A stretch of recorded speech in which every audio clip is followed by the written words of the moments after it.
Very good evening to you and welcome to Mock the Week. It's the 38th week of the year, and tonight I want us to talk about the F word. It's not a very popular word, and very many people have a lot of trouble saying it, even though it's a very important word.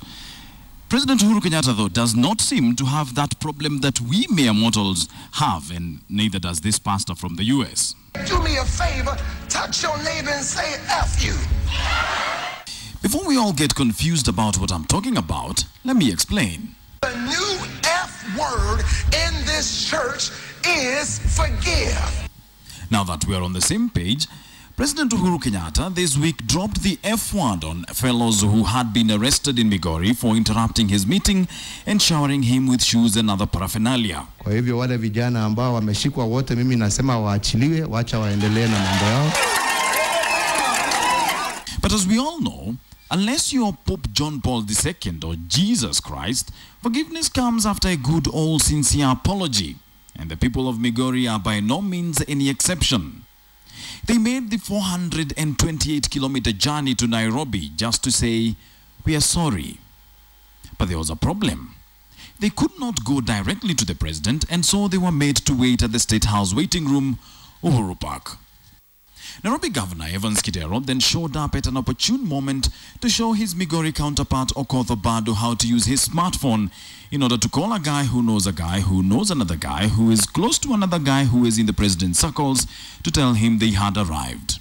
Even the Pope has condemned it, even Obama has condemned it, so all of us are condemning this thing. We are the elders of Migori, are therefore here today to profoundly apologize to you with the utmost humility. Tafadhali, okoa Jaluo, okoa Mukuria, okoa Maragoli. But here's the thing about effing somebody. If you don't apologize, things are likely to go south pretty fast, especially if you mention their mother. The National Assembly Majority Leader Aden Duale was not in any forgiving mood when he stood to speak in Narok at a rally attended by the Governor's Council Chairman Isaac Ruto.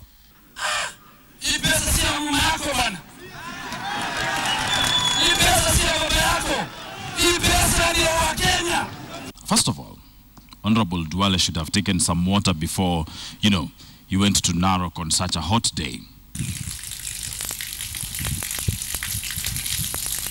Even after dropping this mother bomb on Ruto, he did not stop there.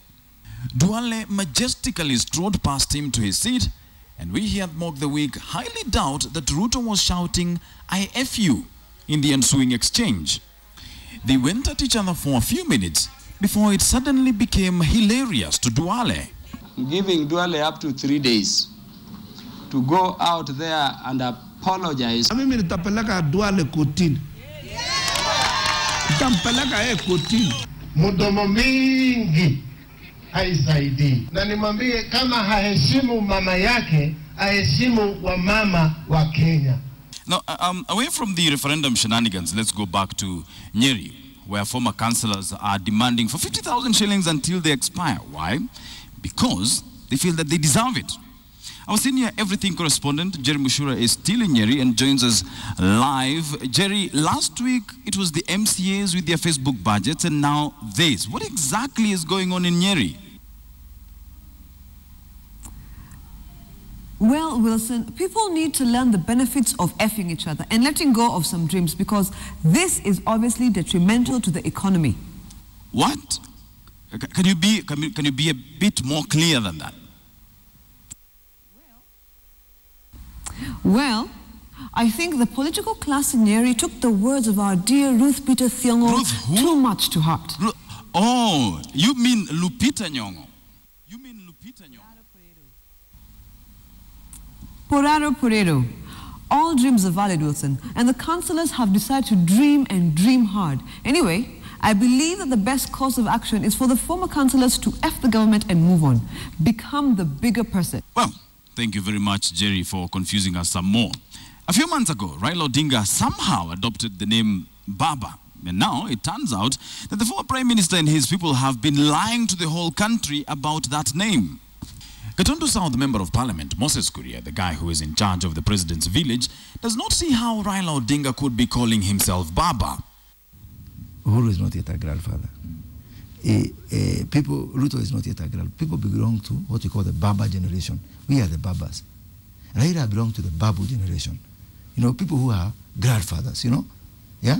People who should actually, you know, to be Babu is a very esteemed position. Whichever way you look at it, Korea has a point, which is why he is in the process of tabling a bill that will lock out anybody who is past 65 years of age from running for president. The median age for heads of state worldwide is coming down. Now, do you want us to come? He'll go home at 61 for us to get a guy who is 72? So he is going to be much younger, 10 years younger than the guy who he's going to hand over to. I mean, Sunburu for KTN's Mock the Week.